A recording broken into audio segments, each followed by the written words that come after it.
London, we present Orbit 10, a play in 6 episodes by Peter Elliott Hayes. Episode 3, The Power.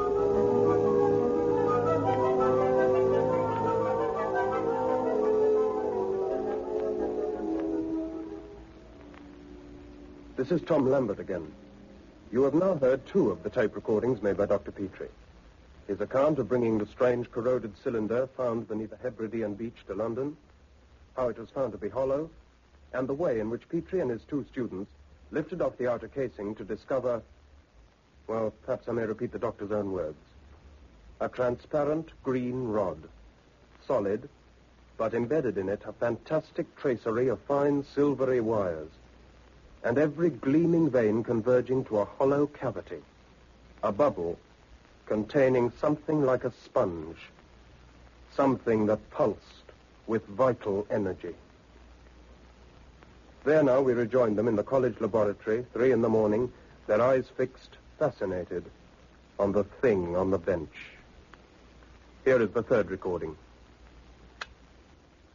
Notes, reel 3. So now we knew. This was what had lain under the sand all those years, with the grey Atlantic washing to and fro above it. It was an incredible object we stared at, but it had beauty, too, that limpid green pillar, with its gossamer tracery of metal threads. We stayed there talking for a while. I made a mental note to get in touch in the morning with the head of the college, Sir Edward Bancroft. He was a physicist. I thought it would interest him. Then I locked the double laboratory doors. We walked to the lift, and once again we descended to the darkened entrance hall. There was no sound in the whole of the sprawling, empty building. And yet, as we reached the doors, there was something else. Elizabeth heard it first. Doctor, what's that? That ding-ding sound. Seems to be coming from somewhere overhead. Yes, it's in the dome, I think.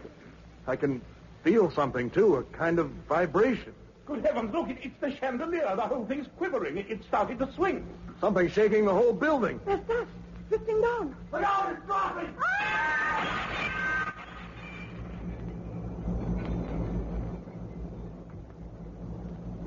We raced back to the laboratory.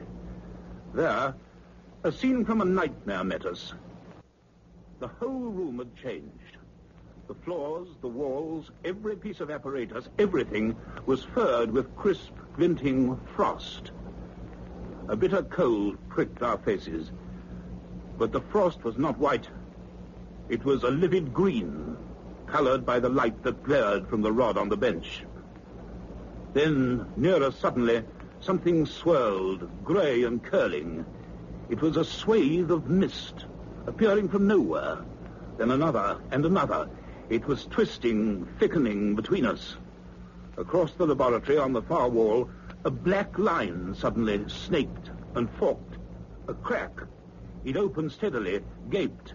And then the oak workbench beneath the rod seemed to crumble and dissolve.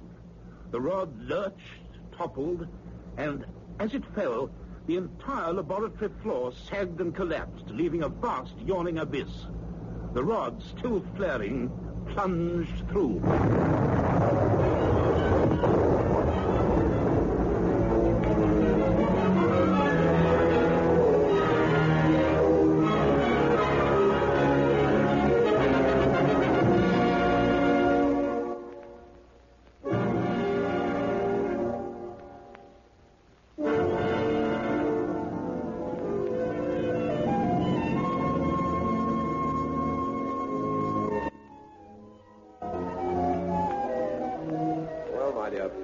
Surpassed yourself this time. Oh, I wish your department could find other ways of bringing its work to my notice. Oh, there was a bomb through the roof in the war. Didn't make half this mess. 40-foot hole up there, and as for the lecture theatre here... No, I can't say how sorry I am, Edward. To say now, I don't know what happened. It's the truth. I've told you what little we know. What that cylinder is, how it functions. I confess I've no clear idea. As for all this mess, well, we've seen it can resonate powerfully and set up severe vibrations. Yeah. Somehow, I suppose, they found structural weaknesses in the building, cracks started. We saw them opening, and then the floor gave way. Now, wait, Hayward. This isn't a barn full of dry rot.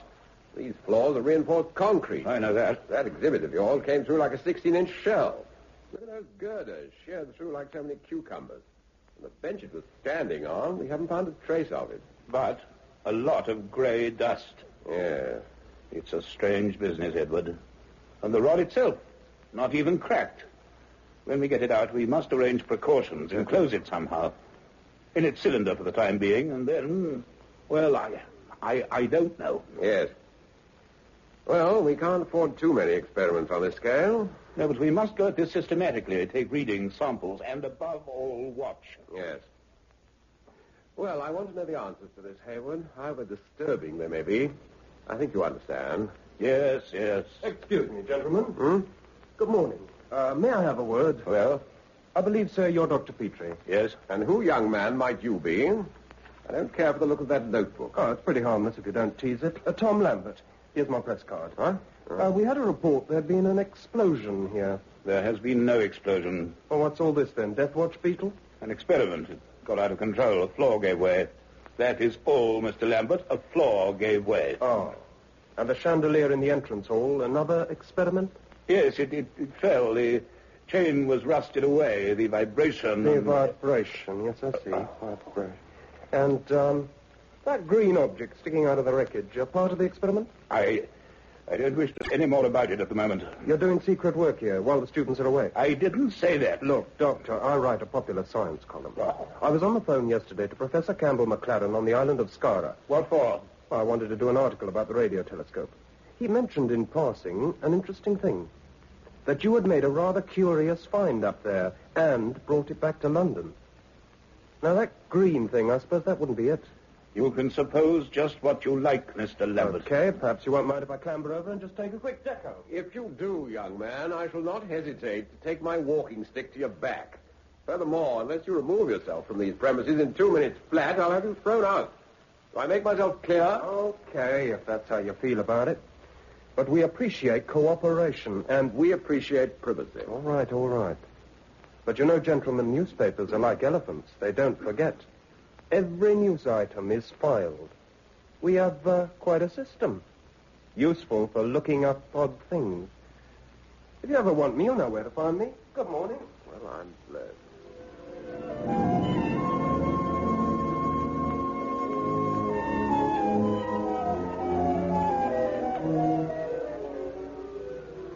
By late afternoon, we succeeded in replacing the green rod in its casing and screwing home the plug. So dull and harmless now, it seemed impossible that... However, that evening I invited Elizabeth and Clifford to dinner at my house. For 3 hours we discussed the problem and were no wiser when we'd finished. Then I remembered a note my housekeeper said had been delivered by messenger earlier. I opened it. Inside was a column cut from a newspaper and a visiting card. The name, Thomas Lambert. A date was typed on the clipping, January 1952. And it made curious reading. I handed it over to Clifford. More disturbance in disused pit. Families living near the abandoned Llanwithlin colliery in the Rhondda Valley are again wondering what's happening a mile below their back gardens. For the third time in 5 years, unaccountable rumbling sounds have been heard inside the old workings, which were discontinued in 1945. Coal board experts say subsidences are to be expected, but veteran miners shake their heads. Llanwithlin, they say, has always been a wicked pit. They have not forgotten the disastrous collapses that occurred in 1907, 1917, and again in 1927.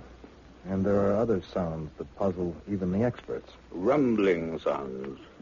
So an old coal mine is caving in. What does Lambert expect us to do about that? Well, I imagine to connect them with... there is some slight similarity to the things we've observed. True. But nothing significant. Why should Lambert suppose there could be? I suppose I'd better telephone him in the morning, if only to get rid of him. Now, Clifford, what I propose is this. A new laminated plastic has recently been developed. It's called Densolite. Uh-huh.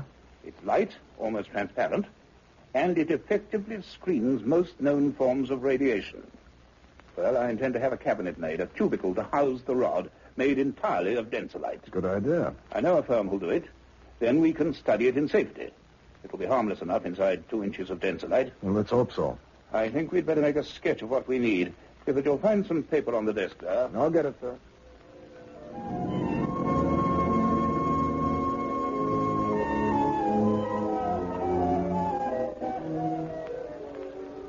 The next morning was bright and frosty.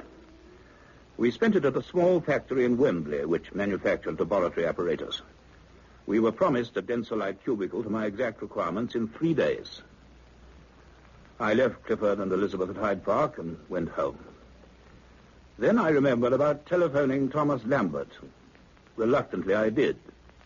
And another part of the weird pattern began to fall into place. That's all right, Doctor. Thought you might be interested, though. I started digging through our files again. Again? Oh, yeah. For 2 years now, I've been doing a little research of my own. I've some notes I'd like you to see. But the first thing is, when shall we go? Go? Go where? Llanwithlin, South Wales. There are 2 buses a day from Swansea. Now, look, Lambert, I'm not rushing off on wild goose chases on the strength of some bumps in a Welsh coal mine. Dr. Petrie, I went down that pit in 1952. I heard those bumps. They've started again recently. I have a feeling you wouldn't be wasting your time.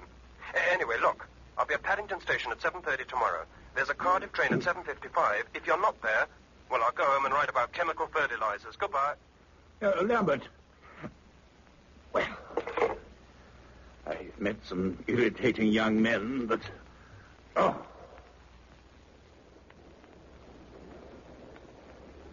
I was annoyed with myself, but of course I was at Paddington the next morning. So was Lambert, cheerful and unapologetic. In the dining car, he opened a briefcase and showed me a file of press cuttings, some of them already turning yellow. They were certainly of some interest. All reports of vague phenomena similar to the one that he had sent me. Lincolnshire, North Devon, Westmoreland, Kent. Conflicting, contradictory, inconsistent. A scrapbook of rumors, tall stories, and sensation hunting. That being so, why was I beginning to feel so curiously uneasy? At 4 o'clock, we alighted from a country bus at Llanwithlin. A bitter wind slanted down the bleak mining valley, across the slate-roof terraces and earth dips, giant conical molehills overgrown with weed. The spidery wheel over the Llanwithlin pithead was still. No steam came from the black chimney of the winch house. Lambert and I picked our way among oily puddles and found the pit keeper in the old flint store hut where once the miners had collected their helmets and safety lamps. We explained who we were and what we'd come for. Mr. Morgan did not seem over-impressed. The noises again, is it? The old pit will be famous if this keeps up, indeed. Gentlemen from the coal board with black suits and bowler hats. Lovely they were. And reporters. And even a lady from the BBC. Talked beautiful, just like the wireless she did. Well, she's been quiet today. The old pit, you know. And quiet she was yesterday. Yes. Yes, it's about now she will start. If she's going to. Mr. Morgan took us to the pit head, through an iron door in the brick wall that had been built round it. Then we were gazing down into the shaft, square and narrow, dropping away into echoing darkness. For over an hour we stood and shivered, while Mr. Morgan rolled stringy-looking cigarettes, smoked them, and threw them into the pit as if it were his own private ashtray. Well, then I'd had enough and said so. Lambert shrugged. We were just turning away. Yes, there she goes. Never quiet now for more than a few days, see? Don't stand too near the edge, man. The shake will be coming in a minute. Here it is. Feel it, Doctor? The vibration. That's coming from at least half a mile down. Well, does it remind you of anything? What do you expect me to say, Lambert? That's what it could be, anything. Could it? And that? Listen carefully. Yes, there is another sound. Some resemblance, I suppose, To what your students heard on the Isle of Skara? Doctor, is it the same? The coal board gentlemen think it's water in the old workings, flooding, bringing down the galleries. But I'm not so sure. Well, something happens down there. You can feel... Hey, hold it! That's it was. And another crack in the shaft wall. I shall have to report that 3 copies. What are you staring at, Doctor? I thought you weren't impressed. That crack, the way it suddenly opened. That's something I have seen before. Well, seems to be over. Yes. Well, if we move, maybe we can get the same bus back to Swansea. Oh, then I lock up. Oh, some tales are told about Llanwellyn Pit. For years I worked here on the coal face when I was a lad. And my old dad, he cut coal all his life down there. Look, Mr. I Morgan. could tell you things, man. Perhaps another time, My Mr. old Morgan. dad, We you have see, to- he was one of the first to get a real look at the light. Mr. Morgan, the bus. Oh, the bus. Yes, you must be going. Lambert, wait. Light, Mr. Morgan, in the mine. What sort of light? Well, man, I don't know whether it was his eyesight or the 4-ale bar of the miner's rest, but he used to swear, solemn, that a coal seam in the east working used to light up sometimes with a creepy green light that hurt you to look at it.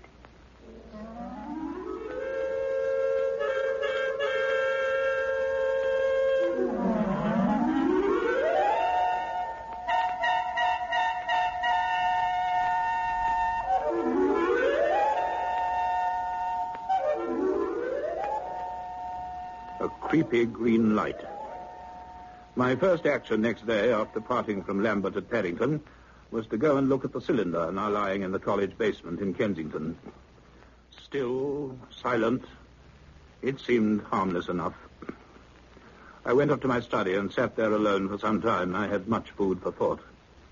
Then I made one telephone call to an old colleague of mine, Dr. Trevor Hughes of Cardiff University. He promised, if he could find the time, to make certain inquiries for me. Then the growing jungle of papers on my desk brought me back to earth, so I forced recent events from my mind and got down to it.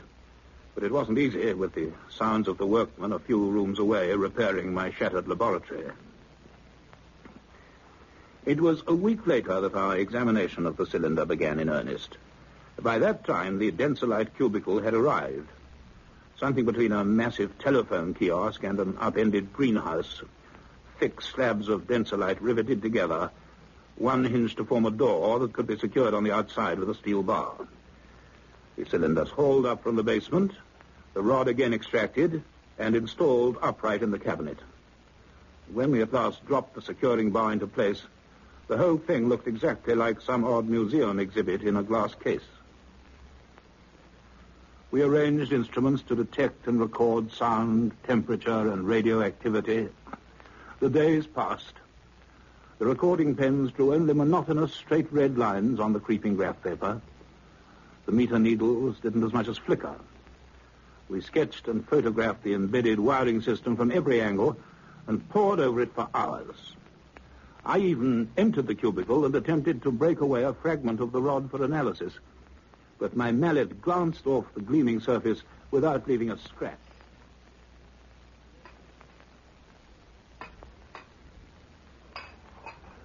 Oh, it's no good. It's quite incredibly hard. Close the cubicle, Clifford. Okay. I tried a surface analysis. I couldn't get any sort of reaction. Yes. An unknown substance, an unknown function. Well, all we can do now is watch and keep on watching. Yeah, we could take it in shifts. Keep up observation all around the clock. Yes. The moment anything starts to happen, someone must be on hand to report it. Apart from the Densolite, the rod is in the open again, unshielded by its cylinder. Will you help out, Elizabeth? Yes, of course. We'll make my study our headquarters, Yes? and for safety's sake, we'll fix up an electric buzzer which can be sounded from here, just in case of emergency. Good. Then we'll work out a duty rota and keep an instrument reading log. Got a combined operation. Well, we've seen once what can happen. We must be ready. Our only chance of understanding more about this is to see it in operation. And hope that Densolite is all it's claimed to be. Yes, that's something we must take a chance on. And from now on, no one is to go into the cubicle. That bar is not to be lifted for any reason.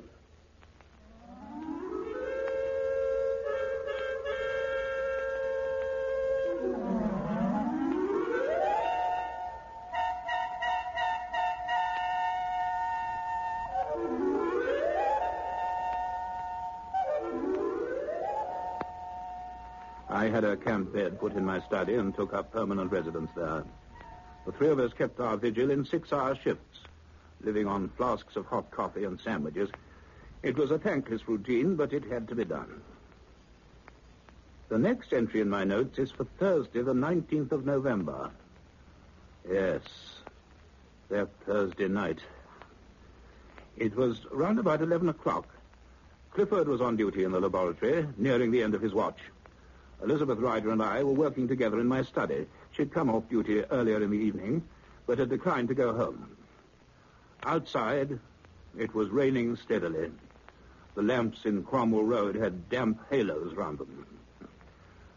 I was going over my notes, and Elizabeth, as I recall, was browsing through a ponderous textbook she had illicitly removed from the college library. Oh, how's it going, Doctor? Well, I've been cataloguing all the data we've collected so far about the cylinder. Not a lot, but... Well, have a look at it. Read it out. Right. A. It is extraordinarily hard. Yes. Composition, we might say, unknown. Go on. B. It clearly requires energy to operate and to find it. Yes, but there is no visible source of power. Right? C. It can emit light. Can indeed, and very powerfully. D. It can produce drastic temperature changes. But always, as we've seen, in sudden drops to many degrees below freezing point. Right, next. E. It can vibrate, ranging from a mild hum to a very violent pulsation. Yes, we certainly know all about that. There's one more. F. The vapor or mist. Yes. The most mysterious characteristic. Is it caused by the other functions, or is it in some way given out by the cylinder? That seems out of the question. There are no vents or holes in the surface to release it. And when it comes, it forms so rapidly. Quite so. Well, that's the lot. Data? No. Just a string of unanswered questions. Elizabeth, are we chasing shadows? Are we dealing in fact or a fiction of our own making? How do you mean? Well, we need a theory. All right. That rod is an electronic device. Yes. Possibly a component of something bigger. Medical apparatus, perhaps. Oh. It fell overboard from some vessel. In time, it was washed ashore on Skara. The action of the tide buried it.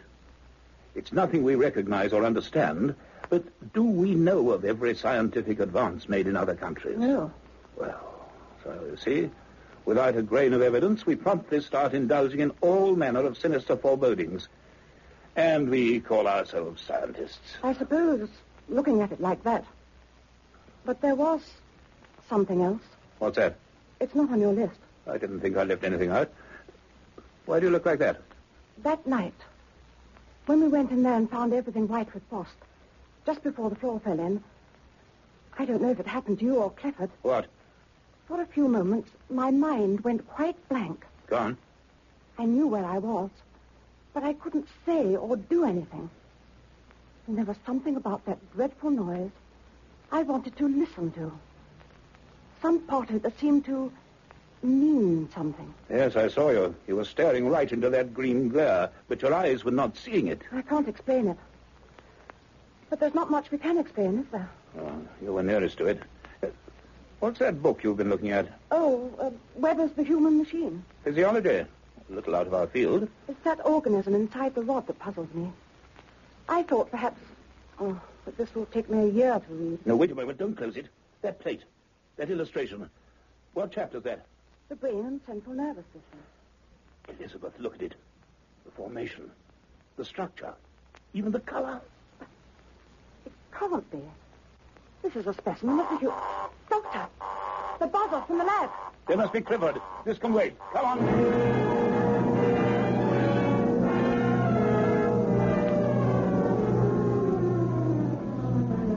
The 30 yards to the laboratory seemed a mile. We heard the noise before we got there. And when we burst in, the same cold bittered our faces and the same flaring green light stabbed our eyes. Clifford was leaning against a bench, one hand shielding his face, the other pointing urgently at the cubicle. Inside, the rod had come alive once more, a mass of shimmering green luminescence. But there was a change. Now it glowed like the heart of a furnace through swirling gray vapor that choked the cabinet, pressing thickly against the densolite slabs. And inside that green inferno, something moved.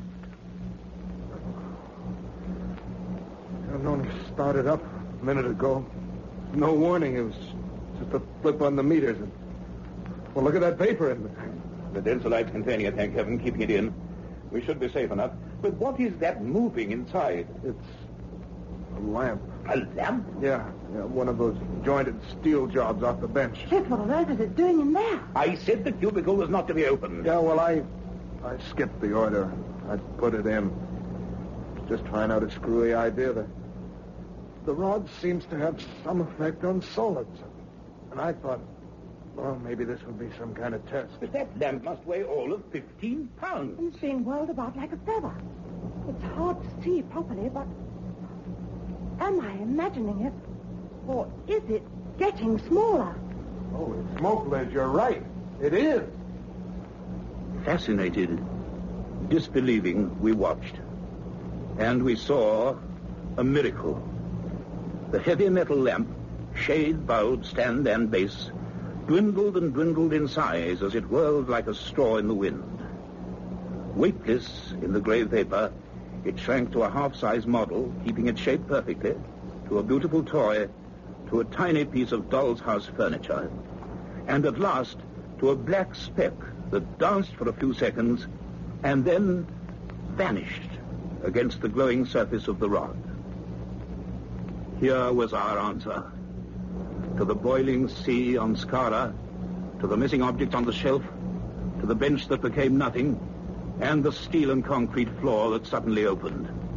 Here was the truth beyond science, beyond understanding. The rod had one monstrous, unimaginable power. Utterly and completely, it could absorb solid matter.